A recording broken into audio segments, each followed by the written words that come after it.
सभी लोगों को सादर जय जिनेंद्र। कैसे हैं आप सभी? आशा करता हूँ आप सभी अच्छे होंगे और ठीक तरीके से स्वाध्याय कर रहे होंगे। पिछली कारिका में आचार्य महाराज बता रहे थे कि जो पर पदार्थों पर जो आसक्त रहता है वह मोही प्राणी है और पर वस्तुओं को अपना मानने में लगा रहता है, जबकि वह अन्य स्वभाव वाले होते हैं। और ये जो संबंध होते हैं पिता पुत्र माता, ये क्या हैं?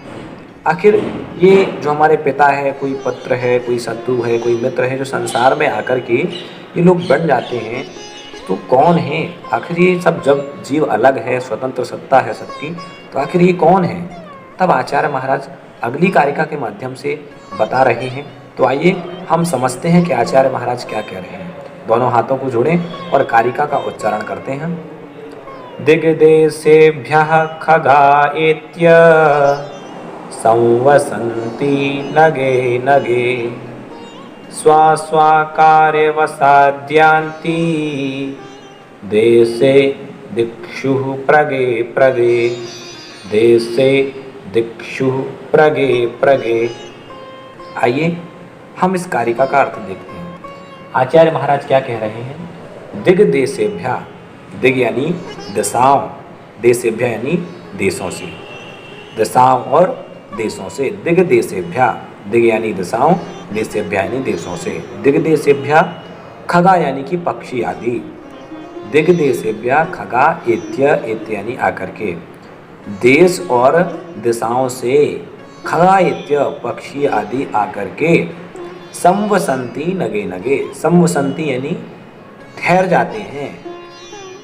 कहाँ पर? नगे नगे, नगे नगे का मतलब वृक्ष वृक्ष पर। क्या कह रहे हैं आचार्य महाराज?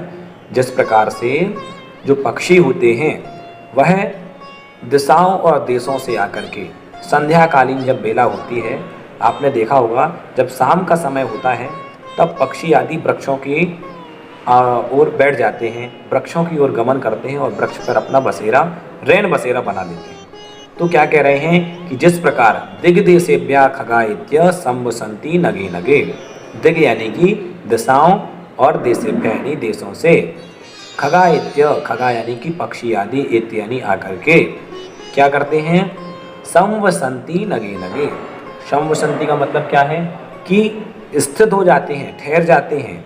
नगे नगे यानी कि वृक्ष वृक्ष पर शाम के समय। उसके बाद स्वा कार्यवसाद्यन्ति, स्वा यानी अपने अपने, कार्यवसाद्यन्ति कार्य के वशात, अपने अपने कार्य के वश में।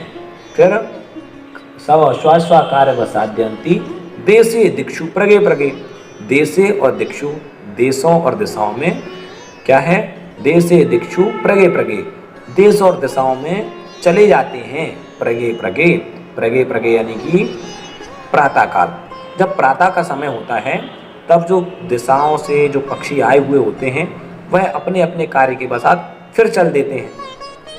उसी प्रकार आचार्य महाराज हमें बताना चाह रहे हैं कि संसार में जो प्राणी हैं, जो भी हमारे मित्र हैं, शत्रु हैं, पिता है, पुत्र है, बहन है, स्त्री हैं, जितने भी संबंध हैं ये पक्षियों की भांति हैं कि जिस प्रकार पक्षी संध्याकालीन बेला में वृक्ष में आकर के बैठ जाते हैं, उसी प्रकार हमारा ये संबंध है कि हमारा कोई मित्र, कोई शत्रु, कोई पुत्र सब बन बैठे हैं।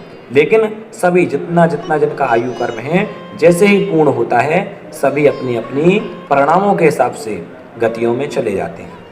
तो यहाँ पर हमें ये समझने की बात है कि हम किस पर ममत्व कर रहे हैं, किनको हम अपना मान रहे हैं, क्या ये सच में हमारे हैं?